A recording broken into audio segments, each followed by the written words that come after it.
इस क्वेश्चन में कहा गया है let R square denotes R cross R, let S is the set of ordered triplets such that ax square plus 2bxy plus cy square is greater than 0 for all values of x and y belonging to r square minus ordered pair 0 0. Then which of the following statements is oblique are true?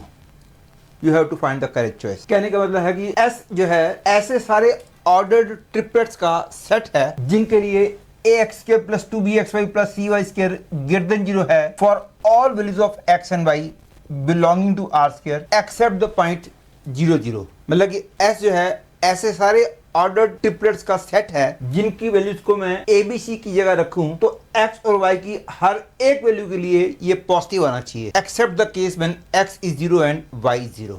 x equal 0 y equal 0 के सिवा बाकी x और y की किसी भी value के लिए यदि ये पॉजिटिव आता है तो abc का जो ऑर्डर ट्रिपलेट होगा वो s को बिलोंग करेगा. और अब हमने पता लगाना है इनमें से कौन सी चॉइस करेक्ट है. फर्स्ट चॉइस में बोला गया है the order triplet 2,7/2,6 belongs to s. मतलब कि मेरे को चेक करना है कि a b c की जगह 2, 7/2 और 6 रखूं तो क्या x और y की हर एक वैल्यू के लिए ये पॉजिटिव आएगा कि नहीं आएगा ये चेक करना है. यदि x और y की हर एक वैल्यू के लिए ये पॉजिटिव आ गया तो हम बोलेंगे ये वाला ऑर्डर ट्रिपलेट s को बिलोंग करता है. तो टू चेक दिस थिंग मैं abc की वैल्यू को मैं यहाँ पुट कर रहा हूँ तो I gate 2x square plus 7xy plus 6y square greater than 0. ये चेक करना है कि this is true for all values of x and y, this is true और नॉट. इसको चेक करने के लिए आपने एक फॉर्मूला पढ़ा होगा,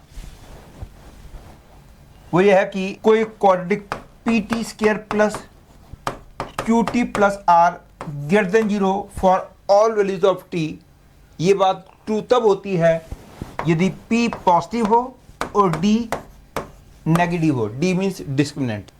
यदि p पॉजिटिव हो d नेगेटिव हो this becomes true for all values of t and I am going to use this concept for checking it. तो इसको मैं पहले इस फॉर्म में लाने के लिए y स्क्वायर से डिवाइड करूंगा, लेकिन किसी नंबर से डिवाइड करना तभी अलाउड होता है जिसके बारे में पता हो कि वो नॉन जीरो है. तो मेरे को दो केसेस लेने पड़ेंगे y 0 and y non zero, क्योंकि मैं चेक करना चाहता हूं कि this is true for all values of x and y, this is true और नॉट. मैं एक बारी y को पहले 0 ले लेता हूं. यदि y 0 हो गया then this becomes 2x square greater than 0 और 2x square greater than 0 this is surely true क्योंकि स्क्वायर क्वांटिटी हमेशा ग्रेटर देन इक्वल 0 होती है. लेकिन यहाँ पे इक्वल 0 पॉसिबल नहीं है क्योंकि y को 0 जब मैं बोल चुका हूँ तो x को नॉन जीरो बोलना होगा, क्योंकि क्वेश्चन में दी गई स्टेटमेंट के हिसाब से x और y दोनों इकट्ठे 0 नहीं हो सकते. तो मतलब कि y इक्वल 0 वाले केस में ये ट्रू हो गया. अब मेरे को चेक करना है y नॉन जीरो वाले केस में भी ये ट्रू है या नहीं है. और यदि y नॉन जीरो है तो मैं y स्क्वायर से डिवाइड कर सकता हूं तो I get 2 into X by Y whole square plus 7 into X by Y plus 6 greater than 0. अब मेरे को ये चेक करना है it is clearly a quadratic in x upon y and this will be true for every value of x and y provided this is positive and d is negative. ये तो clearly positive है ही क्योंकि मैंने बोला था p positive होना चाहिए d negative होना चाहिए. यहाँ p तो पॉजिटिव हो चुका है, केवल अब d नेगेटिव चेक करना है. d is equal to 49 minus 48, this is positive. और d पॉजिटिव आने का मतलब x अपॉन y की वैल्यूज के लिए ये पूरा पॉजिटिव भी बन सकता है और नेगेटिव भी बन सकता है. यदि ये नेगेटिव आता तो मैं श्योरली कह सकता था कि x अपॉन y की हर एक वैल्यू के लिए ये पॉजिटिव है, लेकिन क्योंकि d पॉजिटिव आया है तो this can be positive also and negative also. तो इसका मतलब हो गया 2,7/2,6 s को बिलोंग नहीं करेगा क्योंकि s के अंदर केवल वही ऑर्डर ट्रिपलेट्स हैं जिनके लिए इसकी वैल्यू पॉजिटिव आनी चाहिए for every value of x and y. देखो दिस स्टेटमेंट इज रॉन्ग. अब सेकंड चॉइस में बोला गया है the order triplet 3b1/12 belongs to s then mod of 2b will be less than 1. मतलब कि हम 3b1/12 को यहां रखते हैं तो I get 3x square plus 2bxy plus 1/12 Y square greater than 0। मतलब ये पॉजिटिव है for every value of X and Y, क्योंकि ये वाला ऑर्डर ट्रिपलेट एस के अंदर है और एस के अंदर केवल वही वाले ऑर्डर ट्रिपलेट हैं जिनके लिए इसकी वैल्यू पॉजिटिव है for every value of X and Y. और क्योंकि ये वाला ऑर्डर ट्रिपलेट एस को बिलोंग करता है, इसका मतलब हो गया this is true for every value of X and Y. और क्योंकि ये ट्रू है for every value of X and Y, तो वाई की नॉन जीरो वैल्यूज के लिए भी ट्रू है, तो मैं वाई स्क्वायर से डिवाइड कर देता हूं। I get 3x/y whole square plus 2b x/y plus 1/12 is greater than 0। It is clearly a quadratic equation in x by y। और क्योंकि ये पॉजिटिव है for every value of x and y, तो मतलब इसका d नेगेटिव पक्का होगा। मतलब कि d जो है 2b whole square minus 4 into 3 into 1/12 is less than 0। मतलब कि b square is less than 1/4, that is mod b is less than 1/2, that is mod of 2b is less than 1, hence b becomes true। और third statement में बोला गया है कि ये वाला ऑर्डर ट्रिपलेट s को बिलोंग करता है, तो इन दोनों इक्वेशंस का यूनिक सॉल्यूशन होगा।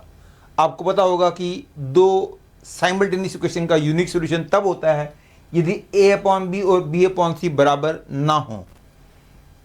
दैट इज इन दोनों के अंदर a/b is not equal to b/c, that is I can say AC is not equal to b square, and this is clearly true because ये पॉजिटिव दे रखा है for every value of x and y। का मतलब हो गया कि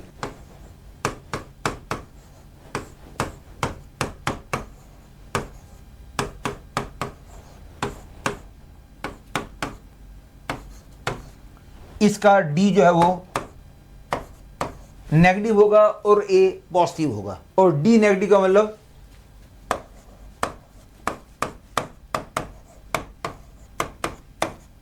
that is b square is less than AC, that is b square is not equal to AC, means this is true, hence I can say C choice is correct. और fourth choice मेरे को check करना है। ये कहा गया है कि for any given ABC belonging to S, the system of linear equation these two has a unique solution।